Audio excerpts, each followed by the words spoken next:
é uma Capsule e nós vamos falar agora sobre o contrato da Nintendo que diz que a empresa pode fazer qualquer coisa, pode te bloquear a qualquer momento, né? Está sendo lançado agora o Nintendo Switch 2, que é uma versão mais nova do console da Nintendo, muito bacana, muito legal, gráficos muito bacanas, jogos excelentes.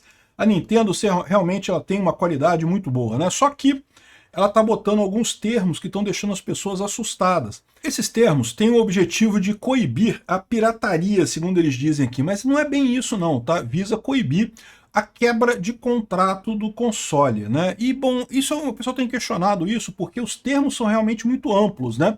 A Nintendo está dizendo que um usuário no Brasil pode ser bloqueado por qualquer motivo.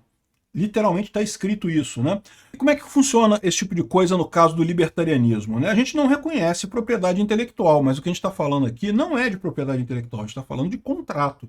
Essa notícia foi sugerida por A Arca do Peter de Sunguinha Perante o Dilúvio, José Souza e várias outras pessoas. Obrigado aí ao pessoal que sugeriu notícias lá no nosso site, no visãolibertaria.com. E obrigado a você que está assistindo o nosso vídeo. Se você gosta do nosso conteúdo, por favor, deixe o seu like, se inscreva aqui no canal, né? Pois bem, a atualização de contrato da Nintendo está colocando esse direito de bloquear o console em qualquer lugar, né? Aqui, ó, o console da Nintendo foi liberado, ele teve um pequeno adiamento devido ao impacto das taxas do Trump, mas já está disponível, você já pode procurar aqui na... Ó, já está à venda aqui no Brasil, aqui, ó, tem várias versões com vários preços aqui, na faixa de 6 mil, 4 mil, 5 mil, tem várias versões aqui dele, alguns vêm com jogos, outros não vêm. Ou seja, é um valor que é caro no Brasil, né? Um valor para aqui no Brasil, 5 mil reais, 6 mil reais de um videogame desse é uma coisa bastante cara. Lá nos Estados Unidos está na faixa de 600, 700 dólares, né? Ou seja, bem mais razoável em termos de valor, mas aqui no Brasil, vocês sabem, tem todos os impostos de importação, é realmente um absurdo isso, né? Além disso, os jogos em si estão na faixa de 400 reais. Caramba, é caro para 400 reais um jogo, né? E aí, esse aqui é o problema que a Nintendo tem aqui no Brasil. O que acontece aqui no Brasil? As pessoas compram o console e aí fazem o desbloqueio do console, desbloqueiam o console e daí passam a baixar jogos da internet de graça, pirateados, né? Segundo eles dizem aqui. E isso é que é o problema, é isso que a Nintendo está dizendo. Se você tentar fazer uma coisa dessa, ela pode usar isso daí para tijolar o seu Nintendo. O que é tijolar o seu Nintendo? Ela desativa o Nintendo à distância, tá?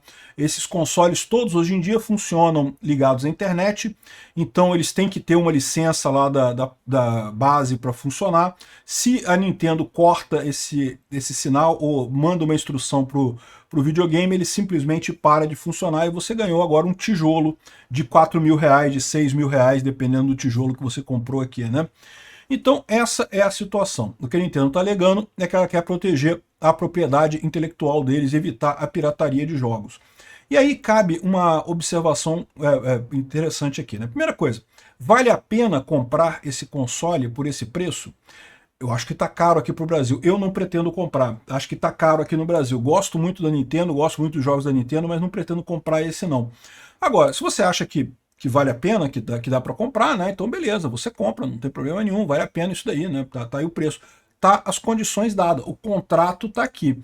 No momento que você aceitou o contrato, meu amigo, você tem que cumprir o contrato. O que eles estão dizendo aqui é que se você comprou o console, neste contrato você tem um contrato que você não pode violar, não pode adulterar o seu produto, não pode alterar o código que está ali, que isso seria uma engenharia reversa. Eles falam um monte de coisa aqui, ó, que não pode engenharia reversa, aqui, ó. Sem limitação, você concorda que não pode publicar, copiar, modificar, fazer engenharia reversa, arrendar, alugar, descompilar, desmontar, distribuir, oferecer para venda ou criar trabalhos derivados de qualquer parte do serviço da conta Nintendo, ignorar, modificar, descriptografar, derrotar, adulterar ou de outra forma contornar qualquer das funções de proteção do serviço da conta Nintendo, inclusive através do uso de qualquer hardware ou software que faria com que os serviços operassem de formas diferentes da sua documentação ou uso pretendido. Obter, instalar, usar quaisquer cópias não autorizadas do serviço de conta Nintendo.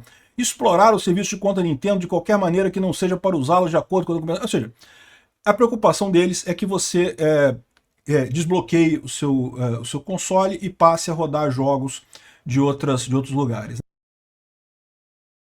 E se você comprou o Nintendo, você aceitou esses termos aqui, você tem que se comprometer com esses termos. Isso aqui é um contrato. Nós, libertários, somos altamente favoráveis a contratos.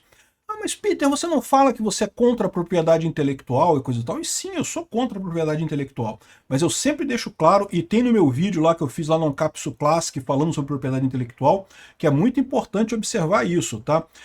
Você fazer coisas fora de um contrato, você quebrar o contrato, você está quebrando o contrato, você pode ser punido por isso. Isso é diferente de você meramente copiar a ideia ou ter uma ideia similar à da Nintendo. Quer ver uma explicação? Olha só. Aqui está o Palworld. Palworld é um nome que fica engraçado, né, em português, porque parece pau de P-A-U, mas é pau de P-A-L, né? Palworld. É um outro jogo que parece com Pokémon GO. Tem alguma semelhança com Pokémon GO ali, né? E a Nintendo processou a empresa que faz o Palworld, dizendo que é muito parecido com Pokémon e não sei o que lá, e cobrando uma grana. Eu não sei que fim tem isso daqui, eu nunca joguei esse Palworld. Eu jogo Pokémon GO e coisa e tal. Isso daqui é a propriedade intelectual que não existe. Você fez um jogo, aí outra pessoa que não tem nenhum contrato com você, não fez nenhum contrato com você, ela criou um jogo parecido com o seu.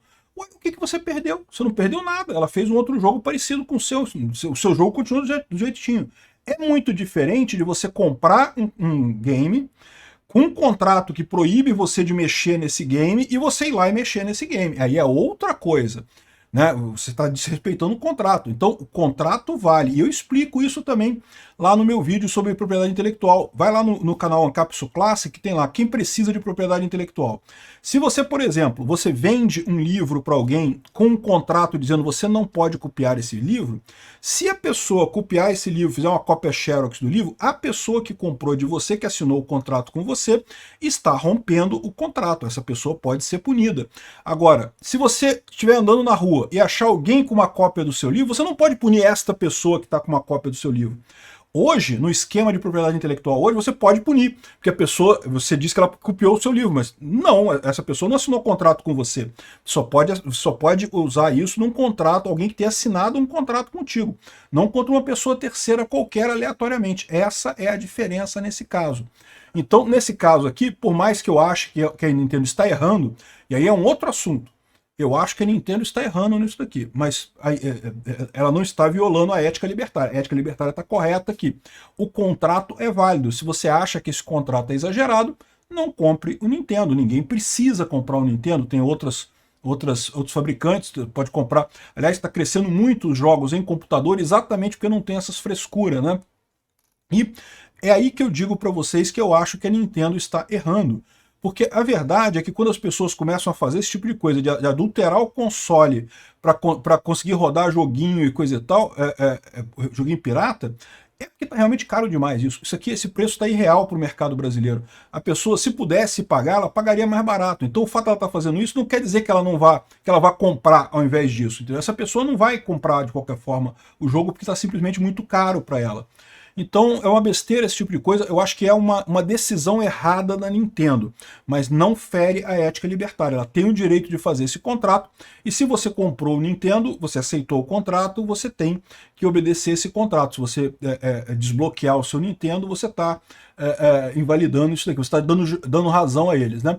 É um caso diferente do caso aqui do Palworld, que eu acho que a Nintendo está errada, porque, mas é parecido com o jogo Pokémon GO. Tá, mas e daí? Não é a mesma coisa? E mesmo que fosse a mesma coisa, igualzinho, qual o problema? Você não perdeu nada, você continua sendo o Pokémon GO original, o Pokémon original lá. Enfim, essa é a história no final das contas, né? Essa é a distinção que eu acho importante de fazer. E o pessoal está preocupado, muita gente aqui no Brasil está preocupado com esse tipo de coisa porque os jogos estão ficando muito difíceis, estão ficando muito caros para o brasileiro. Agora, esse tipo de coisa é culpa do Lula, né? É culpa dos impostos abusivos aqui no Brasil. O Lula estava falando outro dia, né, que não porque eu cresci ouvindo o Ronald Reagan e a Margaret Thatcher dizendo que tem que baixar tarifas e coisa e tal, e agora o Trump bota tarifas altas. E bom, eu critiquei o Trump por isso também. Eu falei que o Trump está fazendo besteira com essas tarifas do Trump. Mas a verdade é que o Lula botou um monte de tarifa aqui no Brasil também. Ou seja, o Lula está falando essas coisas, mas ele faz muito pior do que isso. O Brasil tem tarifas altíssimas que não se justificam de forma alguma para importar coisas do exterior, né? E esses videogames e jogos, a questão é essa, muito isso daí mesmo, no final das contas, né? Enfim, espero ter explicado essa questão da propriedade intelectual versus assinatura de contrato. Há uma distinção importante aí.